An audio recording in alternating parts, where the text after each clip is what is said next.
మరొకసారి ఉదయకాలమందు మిమ్మల్ని అందరినీ కూడా ఈ రీతిగా వాక్య పరిచయ ద్వారా సూచనకు ప్రభు నాకు ఇచ్చినటువంటి ఆనందం.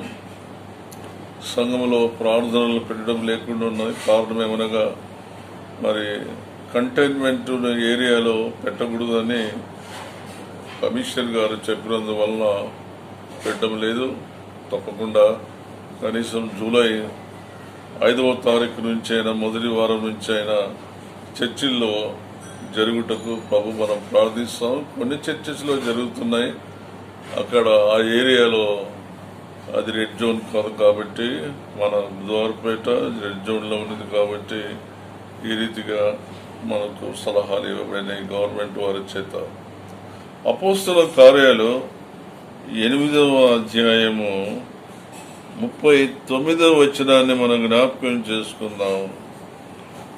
ఆ నపుంసకుడు సంతోషించుచు ఆయన త్రోవను వెళ్ళెను. ఈ వ్యక్తి ఫిలిప్పు ద్వారా రక్షణ సువార్తను విని మారు మనస్సు పొంది బాప్తిసం తీసుకొని సంతోషముతో ఆయన త్రోవను వెళ్ళెను. యేసుక్రీస్తు వారు చెప్పినటువంటి మాట ఏమనగా, మీరు సర్వలోకమునకు వెళ్లి సర్వ సృష్టికి సువార్తను ప్రకటించమని చెప్పాడు. యేసుక్రీస్తు వారి యొక్క చివరి ఆజ్ఞ, ఇది గొప్ప ఆజ్ఞ. వరల్డ్ ఎవాంజలైజేషన్, ప్రపంచ సువార్తీకరణ. మీరు వెళ్లి సమస్త దేశములను నా రక్షణ సువార్తను ప్రకటించి తండ్రి యొక్కయు కుమారుని యొక్కయు పరిశుద్ధాత్మ యొక్క నామమున వారికి బాప్టిజమని సెలవిచ్చావు. ఈ వరల్డ్ ఎవాంజలైజేషన్, ప్రపంచ సువార్తీకరణలో చాలా విషయాలు ఉన్నాయి. మొదటిది పర్సనల్ ఎవాంజలిజం, వ్యక్తిగతమైనటువంటి సువార్త సేవ. రెండవది ఫ్యామిలీ ఎవాంజలిజం. మూడవది సిక్ ఎవాంజలిజం, అనారోగ్యంగా ఉన్న వారి మధ్య జరుగుతున్నటువంటి సువార్తీకరణ. రూరల్ ఎవాంజలిజం, గ్రామంలో జరుగుతున్నటువంటి సువార్తీకరణ. అర్బన్ ఎవాంజలిజం, పట్టణములలో జరుగుతున్నటువంటి సువార్త సేవ. ఎవాంజలిజం అమాంగ్ జెంటైల్స్, క్రీస్తును ఎదగినటువంటి వారి మధ్య జరుగుతున్నటువంటి సేవ. మాస్ ఎవాంజలిజం, కొన్ని వేలాది మందికి యేసు ప్రభు వారు రక్షణ సువార్తను ఆయన చెలవిచ్చాడు. సంఘముల మధ్య జరుగుతున్నటువంటి సేవ, church evangelism. Evangelism among the other faith, ఇతర విశ్వాస అనగా హైందవుల మధ్య జరుగుతున్నటువంటి సువార్త సేవ. ట్రైబల్ ఎవాంజలిజం, ఆదివాసీ ప్రజల మధ్య జరుగుతున్నటువంటి సువార్త సేవ. ఇప్పుడు ఈ సువార్త సేవ 10 రకాలుగా ఉంది. ఈ 10 గుంపుల మధ్య సేవ ప్రారంభించబడింది. ఈరోజు మనం తెలుసుకుని పోయేటువంటి సువార్తీకరణ ఏమనగా పర్సనల్ ఎవాంజలిజం, వ్యక్తిగతమైనటువంటి సువార్త. అతడు సంతోషముతో తన త్రోవను వెళ్ళెను. ఈయన ఎవరనగా 8వ అధ్యాయం 27వ వచనం. ఇప్పుడు ఐథియోపియుల రాణి అయిన కందకే క్రింద మంత్రి అయి ఆమె యొక్క ధనాగారం అంతటి మీదనున్న ఐథియోపియుడి వంటి నపుంసకుడైన ఆరాధించుటకు యెరూషలేమునకు వచ్చాను. ఈయన మంచి పొజిషన్ లో ఉన్నాడు. ఫైనాన్స్ సెక్రటరీ, ఆ యొక్క గవర్నమెంట్ లో ఫైనాన్స్ సెక్రటరీగా ఆయన పనిచేస్తున్నాడు. మంచి ఉన్నతమైన స్థానం కలిగి ఉన్నాడు. ఆ వ్యక్తి యెరూషలేమునకు ఆయనను ప్రభువును ఆరాధించడానికి ఆయన వచ్చి ఉన్నాడు. మరి ఈ వ్యక్తి ఏ రీతిగా మారు మనసు పొందినాడో, ఫిలిప్పు ఏ రీతిగా ఈ వ్యక్తిని మరి మారు మనసు అనుభవంలోకి నడిపించినాడో, ఈ పర్సనల్ ఎవాంజలిజం గురించి మనం జ్ఞాపకం చేసుకుందాం. ఒకసారి డిఎల్ మూడి గారు ఒక యవనస్తుతో మాట్లాడుతూ ఒక టెలిఫోన్ పోల్ దగ్గర నిలబడినప్పుడు విచారంతో what is the problem young man అని అడిగినప్పుడు ఆ వ్యక్తి చెప్పిన జవాబు వచ్చేమంటే మైండ్ యువర్ బిజినెస్ అన్నాడు. అప్పుడు ఆయన సెలవిచ్చిన మాట ఏంటంటే దట్ ఈజ్ మై బిజినెస్ అని చెప్పాడు. ఈరోజు మనం జ్ఞాపకం చేసుకుందాం, దేవుని యొక్క సువార్తను ప్రకటించుట, దేవుని యొక్క చివరి ఆజ్ఞను మనం నెరవేర్చుట మన యొక్క బాధ్యత ఉన్నదని మనం జ్ఞాపకం చేసుకుందాం. It is a great commission. కాబట్టి ఈరోజు అన్ని రకములైన ఎవాంజలిజం గురించి మనము ధ్యానించలేము, కానీ పర్సనల్ ఎవాంజలిజం ఫిలిప్పు ఏ రీతిగా ఆయన వ్యక్తిగత సువార్తను ఆయన ప్రకటించి ప్రభులోకి నడిపించినాడో మనం చూస్తాం. మొట్టమొదటిది మనం గమనించినట్లయితే 26వ వచనములో రాబడినటువంటి మాట, ఫిలిప్పుతో చెప్పిన మాటలేమనగా, ప్రభు దూత లేచి దక్షిణముగా వెళ్లి యెరూషలేము నుండి గాజాకు పోవు అరణ్య మార్గములో కలిసి కొమ్మని ఫిలిప్పుతో చెప్పగా అతడు లేచి వెళ్ళెను. మొట్టమొదటి మాట ఏమనగా విధేయత.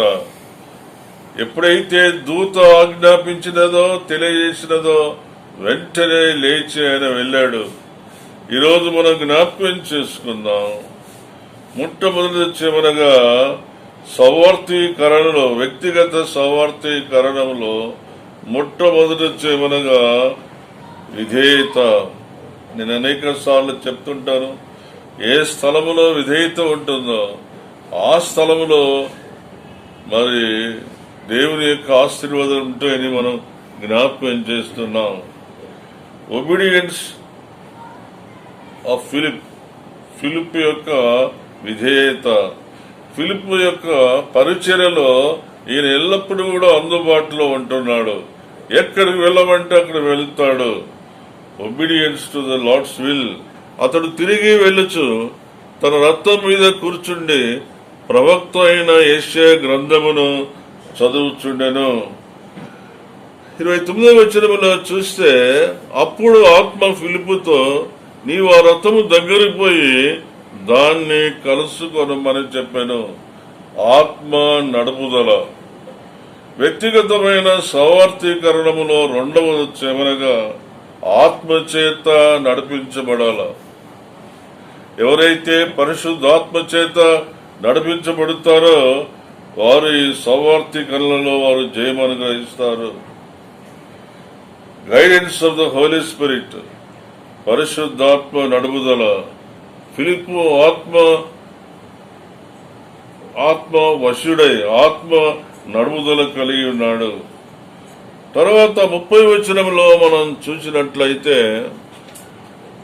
ఫిలిప్పు దగ్గరికి పరిగెత్తుకుని పోయి అతడు ప్రవక్త అయిన యెషయా గ్రంథమును చదువుట వినెను. ఇక్కడ ఫిలిప్పు పరిగెత్తుకొని వెళ్ళాడు. మరి మూడవది ప్రాముఖ్యమైనది వచ్చేమంటే పరిగెత్తుకొని వెళ్ళెను. ఈరోజు మనం జ్ఞాపకం చేసుకున్నాం, సౌవార్తీకరణ సోమరిగా ఉండి మనం సేవ చేయలేం. ఈ వ్యక్తిగతమైన సౌవార్తీకరణ మనం ఇంట్లో ఉండి సేవ చేయలేం, కానీ మనం వెళ్ళాల. ఇక్కడ మనం చూసినట్లయితే ఫిలిప్పు పరిగెత్తి ఆ రథాన్ని కలుసుకున్నాడు. ఎంత వేగముగా పరిగెత్తినాడో ఒకసారి మనం జ్ఞాపకం చేసుకుందాం. బైబిల్లో పరిగెత్తుకుని సువార్తను ప్రకటించినటువంటి వారు నాకు తెలిసి ఇద్దరు మాత్రం ఉన్నారు. ఒకరు ఫిలిప్పు, ఇంకొకరు వచ్చి మగ్దలేన మరియ కూడా పరిగెత్తుకుని యేసు లేచినాడని అందరికి కూడా తెలియజేసినది.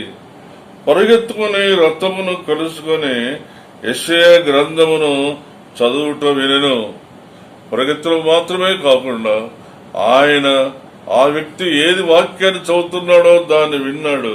యెషయా గ్రంథమును చదువుట వినెను.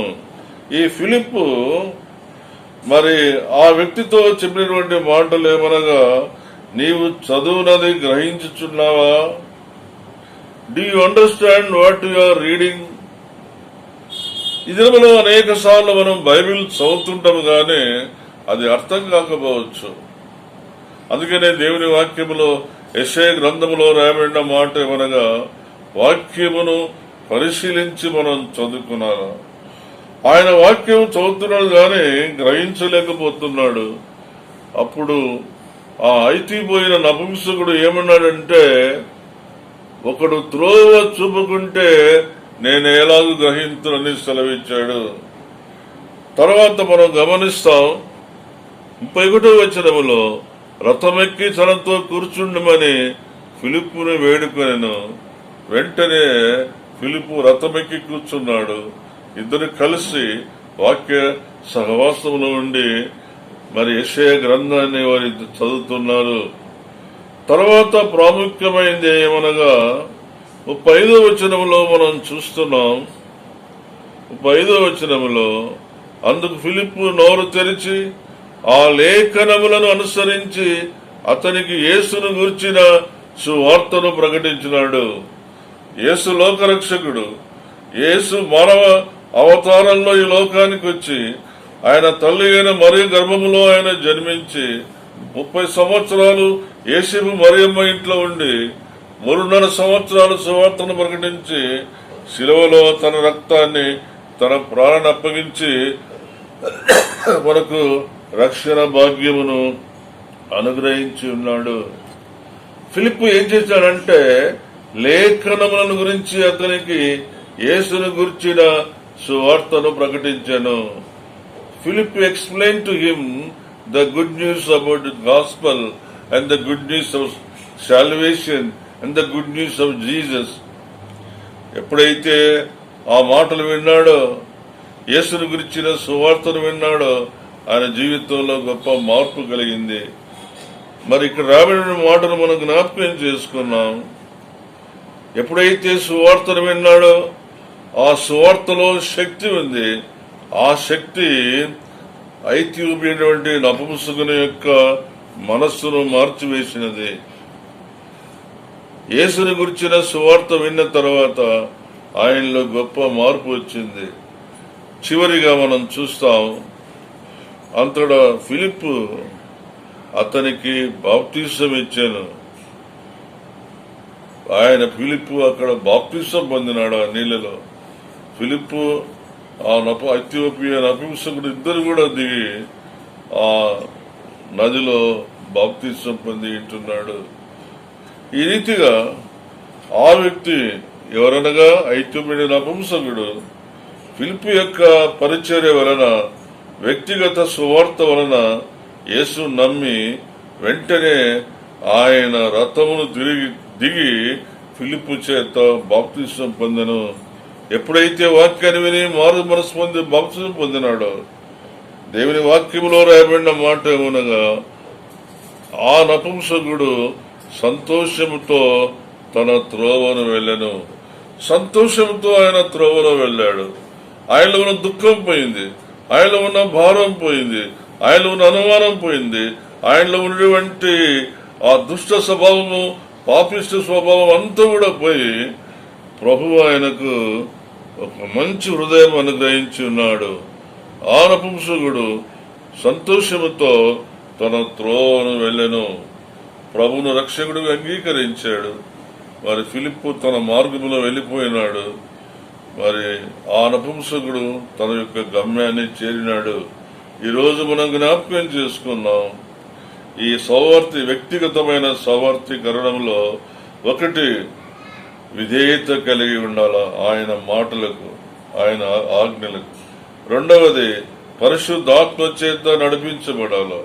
మూడవది పరిగెత్తుకుని వెళ్ళి ఆయన కలుసుకొని మరి సంభాషించవలసిన వారమై ఉంటున్నాం.